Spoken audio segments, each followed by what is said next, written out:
The next item is done by Jan-Willem Arentshorst, and he is a colleague from me from Dimensional Insight Netherlands. His contribution will be about the Diver Toolkit. In the Diver Toolkit, you'll get insight about your local projects and the usage of the scripts and the users and stuff like that. And the toolkit is a set of scripts and reports that help you to get better performance out of your Diver platform. Okay, over to you, Jan-Willem. Hello everyone, my name is Jan, and in the next 10 minutes I'll be showing you some of the highlights of the DI Toolkit. The toolkit is a set of modules meant for Diveline administrators to help them monitor their Diveline instances. So the toolkit will help you answer questions like what user logged in when, who has access to what cbase, and which access rules apply, which reports get used the most, and which reports do not get used at all, what fields are in each cbase, questions like that. The toolkit also comes with a set of standardized scripts. For instance, it contains a script to help you easily create and update hundreds of Diveline users at once, which can be useful if you want to synchronize Diveline users with, let's say, Active Directory. It has a way to automatically refresh the Spectre cache, which I'll be showing you later. And it has a standardized way to automate emailing reports to users. And as you can imagine, by seeing all these buttons, the toolkit contains way too many tools to actually go through them all in one sitting.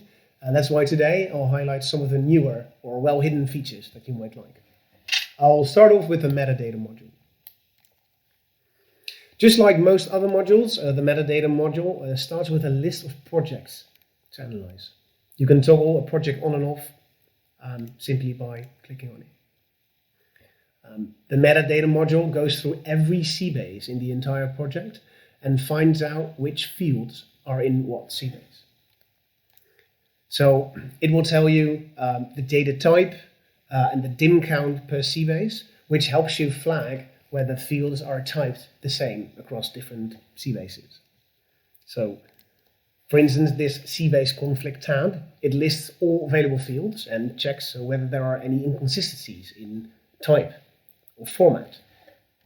For instance, timestamp is used in several cbases.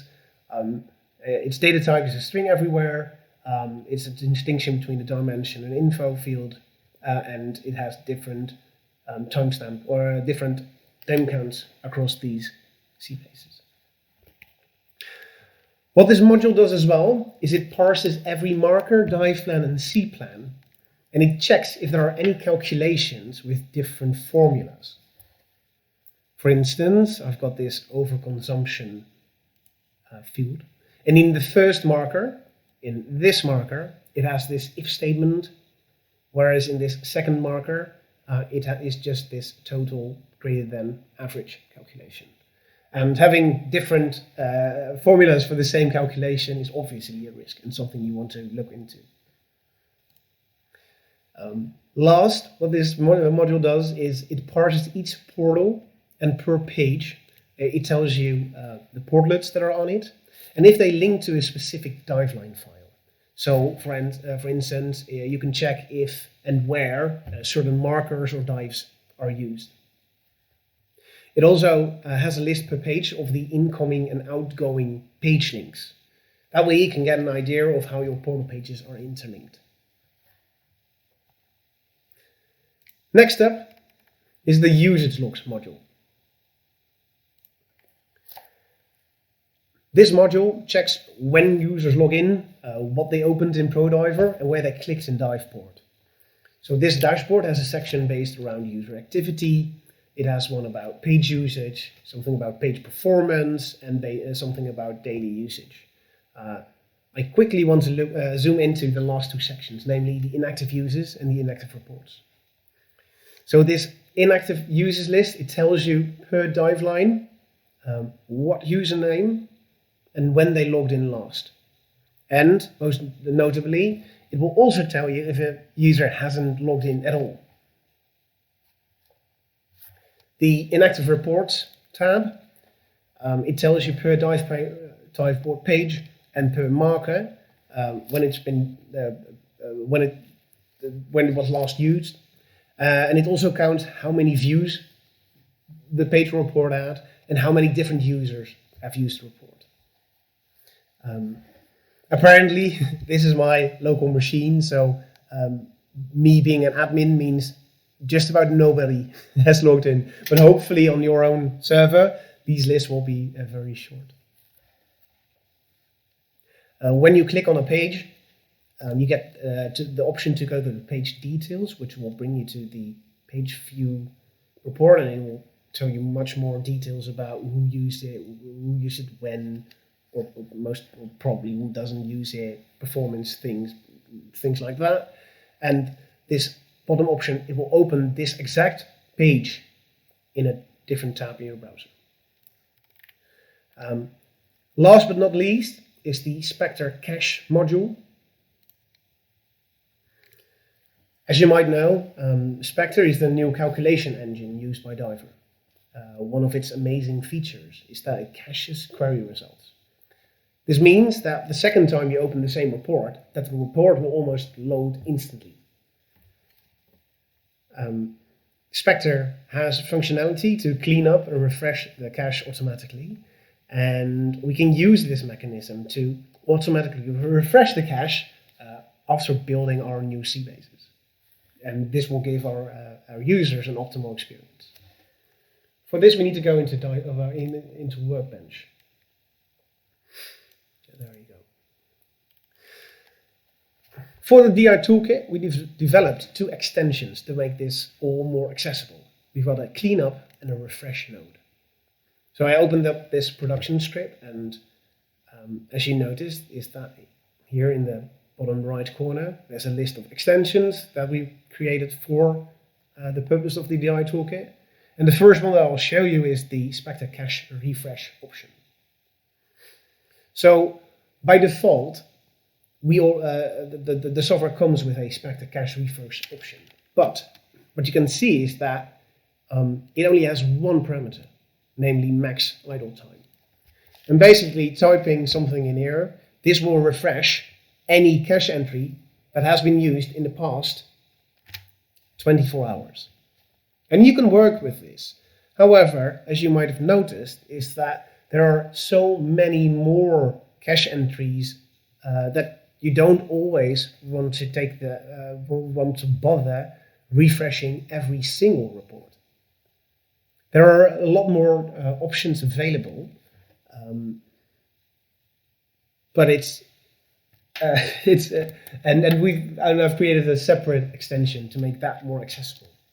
So instead, we'll use our own Spectre Cache Refresh extension. There you go. So for instance, what we just saw was the max idle option. So we just said, well, we want to refresh anything that's been used or touched in the past 24 hours. But there are many more options that you can use. So you can say, well, I want to refresh any report that's been used in the past 24 hours.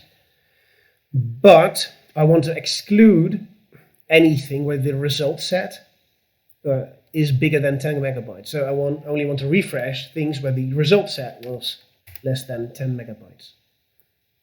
And anything that got generated in milliseconds, I don't care. I want to only refresh, or I only want to pre-calculate my cache entries, anything that took more than 1,000 milliseconds, or anything longer than 1 second. And with this, you can chain, or you can create combinations and be more specific in what entries you want to cache first. So so there's one more option that I really recommend is this num hits. So the first time that you enter a page, it will count as a hit and an update. So it's the first time that you go to something, it will be updated once. But if you keep refreshing your page, the number of updates will stay the same, but the number of hits will go up. So you can use this number of hits, for instance, to say, well, I only want to refresh queries that have been used at least 5 times. Last but not least, there's a background thread checkbox. Refreshing the cache, or calculating a query, it takes CPU. It requires CPU, and you don't want users to be affected by this. So by ticking this box, you'll make sure that this all runs as a background thread. So when a user suddenly starts running queries or going to your dashboard page, they won't be affected by these refresh calls. Then the other thing is, well, if you've got a cache filled with cache entries, then you also want to clean up your cache once in a while. So there are different options for cleaning the cache. The first one I want to show you is the max age option, whereas you can say, well, I only want to keep cache entries that have been used in the past 10 days. So in that case, you can say, well, I only want to keep things used in the past 240 hours. What this will do is it will actually remove all entries older than that.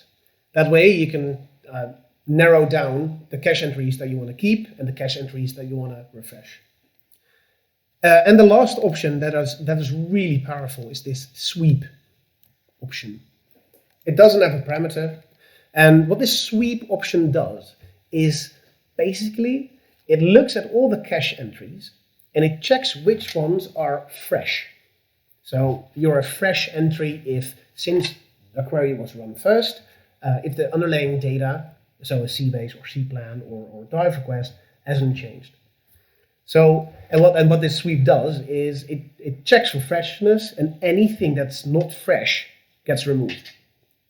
So I would assume, or what I've implemented in lots of my customer environments, is using a refresh with a very specific configuration, refresh those entries, and then after having refreshed, I clean up or I sweep, which means that anything that hasn't changed is still there, but anything that I didn't bother refreshing gets removed. And that keeps things nice and tidy. All in all, the toolkit has many different modules and will keep growing over time, so stay tuned.